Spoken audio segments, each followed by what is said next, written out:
first things first before we get this video going. We're at 425 subscribers. We need to bump those numbers up a little bit. 500 is your magic number on being able to, monetize a channel. And we need to get some more views. So if you would like to look back through some of our older stuff, if you've stumbled across us, and just go through and check some stuff out, see who we are, like some videos, leave us some comments, and let's interact with the channel a little bit to try to get us to get a little bit more exposure so that we can expand this channel and make it a little bit bigger. And if you have anything that you would like us to talk about, anything that you think would help us or anything, just leave some comments and we'll definitely get to them and we'll see what we can do. Until then, like, comment, subscribe, and let's see what we can do this year for the 2024 season. Our next couple races are going to be way up here, but now we're going to explain what this is and why I'm standing in front of it and what all these pretty colors are. So check it out. Welcome to a life of a hobby racer. We're going to do some episodes this season, try to do something a little bit different than just our racing videos when we have some breaks, to kind of explain what us hobby racers have to go through, whether it's scheduling, cost of racing, pursuing sponsorships, balancing life and family, all the fun stuff, anything that it kind of takes to just show a little bit more behind the scenes of what we have to deal with. Today I'm going to talk about racing sprint cars in the Southeast. Racing sprint cars in an area that is dominated by late model racing, dominated by tourism, and plenty of other things to do. We live in Florida, and all of these color-coded items are all racetracks in the Southeast. The map goes all the way up to just into North Carolina. This is Charlotte right here. Part of Tennessee. It's going to get us over here into Mississippi. Mississippi's right here. Louisiana south. Back into the Panhandle, Alabama, Georgia, South Carolina.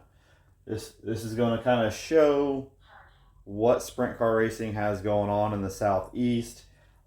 Who is there, who supports us, who don't, and just all the nitty-gritty stuff in a nice color coordinated map. I actually made this map like 3 years ago. There are some tracks on here that are no longer active. Here in the South, with Top Gun was kind of our only deal that we had going on there for a little while. So we had 18 races scheduled a year, and half of those are rain out. So I wanted to get into trying to help get a little bit more non-wing sprint car racing going throughout the Southeast, and trying to find, a way to make it happen. So I built this map. I bought this online, built a frame, and then there's actually nails in the center of every single one of these. And built this to kind of see where the tracks were at, to be able to give me a visual. I'm a visual guy, and I think it's going to be helpful for what we're doing here today. Blue is going to be your Top Gun sprints. Yellow is going to be USCS. Black is the Southeastern non-wing series. And green is going to be the Hurricane area super sprints. So we've color coordinated this. I left out one color, right? I left out red. Red is all the tracks that do not support sprint car racing. You will see a couple on here that show that they don't support local sprint car racing. So you got Bubba Raceway Park, which sucks because I live right here. But Bubba Raceway Park, Golden Isle Speedway, and also the WRG owned Charlotte Motor Speedway up here in Concord, they're all red. They all support national sprint car racing with the 410s. Bubba has 5 non-wing USAC races this year. And then Golden Isle ran 2 high limit races, and then at the end of the season, Charlotte runs 3 World of Outlaw sprint car races as well. They're red because I kind of want this to be about, us local guys, us blue collar guys, us hobby racers. So this is going to show what we got going on throughout the Southeast. All right, so got a little cheat sheet here,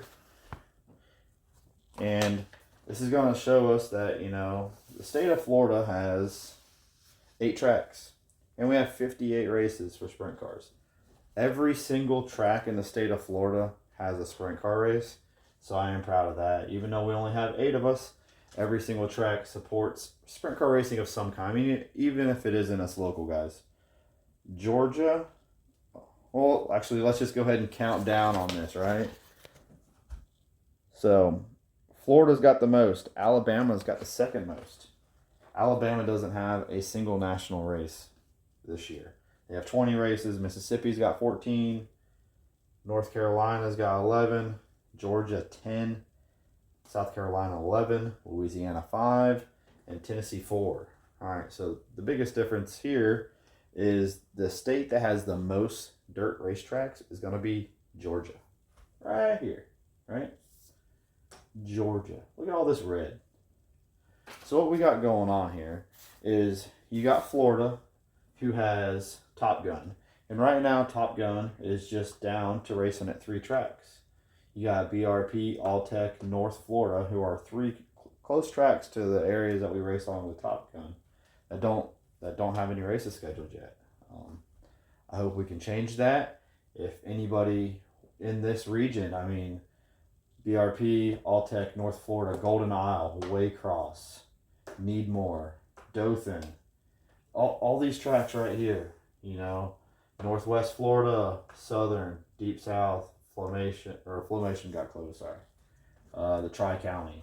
I mean, this should be kind of this Florida Top Gun region, especially kind of in this area. You have Haas that's over here, and they're kind of in this Mississippi, Louisiana area, but they do go to northern Alabama, and they go to southern Alabama.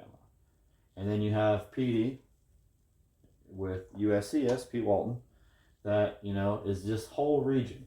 But he has like 50, 60 races a year, and he's booked up almost every single weekend. He can't be the only person that's running these shows. You know, when he's racing over here, we most definitely could race in this whole region. Now on this map, you're going to have tracks that were here 3 years ago that, yeah, I didn't look at every single one to make sure they're back, but I know Putnam in Florida, it's closed. Flammation is closed. There was a track right here in St. Tammany. It looks like it's just a lake now. I'm sure there's a few other tracks in this area that's closed. I didn't see anything for Oglethorpe. Didn't look and double check it either. Black Horse, we won a race there a couple years ago, non-wing with the non-wing series. They're closed right now, you know. So there are some tracks that, you know, aren't open, but this is what we got.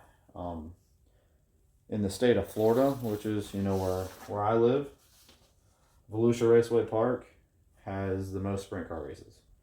They have 17 races, with 8 of them being national shows and 9 of them being, you know, for us local. We had 3 shows with the USCS, which is why this blue, it's blue and yellow. Yellow's USCS. You know, so we got 6 shows. USCS had 3. Or the second most is going to be East Bay, who had 11 shows. 2 were national with high limit, and the other 9 are going to be unsanctioned and Top Gun. And then Southern doesn't support, nobody else will support any, well, Bubba's, I guess. Southern Raceway has 11 races, split 5 with USCS and 6 with the Southeastern Sprint Car Series. Hendry County has 8 races, 2 with USCS and 6 with Top Gun. Ocala has 5 shows, all USAC shows. They don't support us local guys. North Florida Speedway has 4 shows, and they're all with the Southeastern non-wing sprint car series. Northwest Florida has 2 shows, also with the Southeastern non-wing sprint car series. And then Alltech has 1 show with USCS, and hopefully we can change that. If anybody in this region wants to put on a race, I mean, if you guys are in this area, I would say call Ann Reen with Top Gun. She's going to be the person that can help get us on the schedule and get us some races. If you're going to go in this region, you have, you know, Pete, who's still filling in a couple open weekends. And then 305 wise, you get over here into the Carolinas. Pink is going to be 305s, and that's going to be your Carolina Sprint Car Tour. kind of in this whole region of Alabama, northern Florida, southern Georgia. If you want some non-wing cars, the Southeastern Non-Wing Series is ran by Nick, and I'll put his name here. I don't want to say it wrong, but Nick has really been, he's grabbed the bull by the horns. I think Blake's still helping a little bit. That's where I was helping some when I made this map. He's still trying to get it going. So if you guys want to put on any shows with them, I would say reach out to them. If you're over here in this area, and one of my favorite tracks last year, right here, Buckshot. That was a fun place. If you guys want to put on a couple more shows, I would say call the Hurricane Area Super Sprints. PD might be a little bit busy for you guys, but Hurricane Area Super Sprints can definitely fill in a couple dates for us Southern guys. So, I live right here. I would like all of these tracks here to be a part of it. So if you're Golden Isle, Waycross, Cochran, Patriots Park, what's here, Daisy, Screven. I always see the food at Screven, and we don't have any races there. I want to go there, but I don't want to just drive there just to eat food and watch fender bangers beat all over each other. I want to go race some sprint cars there. I wasn't able to make the non-wing show there a handful of years ago, and it was a successful show, except it was super cold. So I think, these tracks could definitely, support some of our racing. And you get up here into the Carolinas, looks like you get about right here, and PD stops. Cherokee's about as far east as they go. So, but Pete covers a huge area, and he can only do so much. But one thing I can say is you see that we're spread all over racing, and you have a lot of tracks that don't support sprint cars. And sprint cars are kind of the redheaded stepchildren down here, and they kind of tell us that we're too expensive. We don't have enough cars and all that other stuff. But right here's a good visual of part of the problems. We're too expensive. Well, my next two races are up here, 8.5 hours away. That's a long ways to travel to go. And then it's a multi-day show. We got to have, we planned on traveling, so we got an RV, but we still got to get hotels for the crew guys. You still got to eat your food. You still got to take off work. All that is tough, and they just expect hobby racers like myself just to spend their money because they want to go have fun racing sprint cars. Well, this is also more than fun. It's a lifestyle, but we can't just go bankrupt doing whatever we can do to make sure everybody else has a good show. Like, it needs to come back to us. And these shows that are $3,000 to win, the winner breaks even at the end of the night. So that's also one of the reasons why we need sponsorship, and that'll be another video. But, they wonder why our car counts struggle, but you've had Florida Sprint Car Racing, which has been limited cars until this year. The Hurricane Area Super Sprints, which is in, this area, has been a carbureted series for, was the Cajun Sprint Series, and it turned into the Hurricane Area Super Sprints.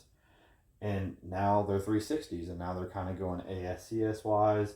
Then you got USCS. For 20 years, the only 360 traveling show was Pete, and he just would go anywhere he could go. But, when you only have a handful of shows in the South, it's really hard to spend all the money to go 360 racing because you're only down here a couple times a year. You have to travel 8 hours to go racing. So with that being said, it's hard for guys in this area to build sprint cars because all they have to do is travel when every single one of these tracks, yellow, blue, black, red, green, every single one of these tracks run late models 90% of the time when they're racing. And up in Georgia, when we go race with them, there's like 3 classes of late models that'll run on the same night that we're running.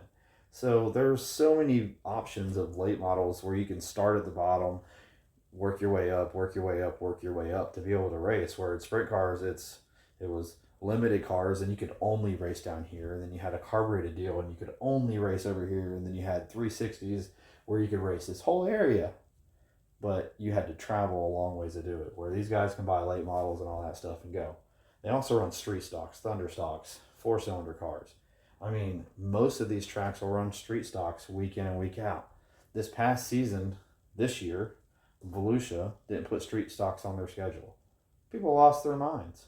Man, we haven't been put on schedules on many of these tracks for years and years and years, and it just is what it is because we're sprint car guys, and if we don't like it, I guess we should put fenders on our car and go racing. Some of us just like sprint car racing, man. But these are this is something that I think could help. I think purses need to be done a little bit better. I mean, everybody's going to always say that, right? You're always going to spend more money to go racing. You want to be competitive. But I really think that the promoters need to be a touch more aggressive on trying to get tracks and racetracks. You know, if you're here, reach out to the promoters. You have Ann Ream with the Top Gun Sprints. You have Pete Walton with USCS. You have Alex with the Hurricane Area Super Sprints. You have Nick with the Southeastern non-wing sprint car series, and then you have Sean Vardell with the 305 series. I mean, the Carolina Sprint Tour is the Carolinas, and look at all these red dots up here that don't support their own local sprint car series. You know, sprint cars are in a fashion in the Southeast where the only sprint car racing that we have is a traveling series. This year, you know, East Bay's not running East Bay Sprints no more. This is the last year of existence for this track, and it's going to go away. That's going to not be there anymore. They're not even running their local deal this year. They're just running a handful of Top Gun shows on top of everything and then going away. So we need the void to be filled, and we need tracks to work with us and understand that, you know, it's going to take a couple of years for us to get the car counts up the way you have your late model stuff, but I promise it'll be worth it. I promise that the fans show up here. The money is worth it in Georgia. It's really tough to pay a lot of money down here in Florida. I know Ken Kenny's going to do a 10,000 to win race in February, and it's great. We got a 10,000 to win race in Volusia. It's going to be great, but when we race those shows, it's basically a national show. All the guys that race for a living will be here. So they all want that money just as bad as we want to try to keep it in our home state. But we need tracks to help out. The most fun I had was last year was leaving the state of Florida because so many more people would be in the stands, and it was just a completely different atmosphere. Florida really struggles down here because you got Disney World and Universal, and you got the beach and the beach and the beach and the beach. Where there isn't a beach, there's tourism. Where there isn't tourism, there's probably a lake. Where there's a lake, there's probably a bar. So there's just too much to do in the state of Florida, and circle track racing, people just throw it to the wayside because it's just a bunch of rednecks running into each other. And that's far from the case sometimes. But this is what we got. I would like to see what we can do to help make this a little bit better. You know, not necessarily me. I mean, you have promoters that are there that are willing to do stuff. They just need tracks to cooperate with them. So if we can do something like that, I think we're going to be all right. And we can make this a little bit better, and we get rid of some of these red dots. Let me know what kind of topics you would like us to talk about. Any things that you might struggle with if you're a racer yourself on you know, what you might be fighting against on your, you know, journey to go racing. Wherever you are, it doesn't have to be in the Southeast. We might have the same issues, and we wanna try to discuss it and try to get a little bit of awareness for our struggles and what we need to be able to help make it happen and help make racing as good as we can make it. So if you have any input, throw it down in the comments. If you have any advice, if you have any questions, let us know, and we'll do the best we can to cover it. So that's gonna be the end of it. Having a little brain fog. I'm sure there's a bunch of things I'd probably like to say that I didn't talk about, but maybe we'll hit them in the comments, and when we do our next video that has to do with life of a hobby racer, we will discuss it and catch up on it there. Thank you for watching. I appreciate it. We couldn't do this without, you know, all of our friends, family, sponsors, supporters, subscribers. I mean, every one of you kind of helps us do something to push us somewhere. If you like what we're doing, please subscribe to the channel. Comment, let us know that you're there. There's many times I go to the racetrack and I end up talking to competitors about what we've covered on the channel, like last year when we went over the rule change on going to a 360.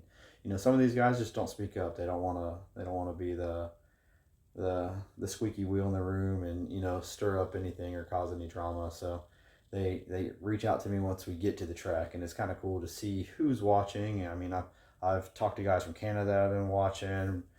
McLean, yeah, he hit me up on coming to the track. Michael Miller out in Mississippi when we went and raced Deep South, like, came up to me and was talking about watching this stuff. So I mean, if you guys are watching, man, let's throw some comments in these videos, ask some questions, let me know what you want, and we can try to see what we can get. I got a couple of ideas on doing other different videos than just racetrack videos and what's going on at the track. I got some things that I want to do here at home, spread some awareness, and I got some other things that I want to do to try to get other people some exposure. So if you have ideas, let us know.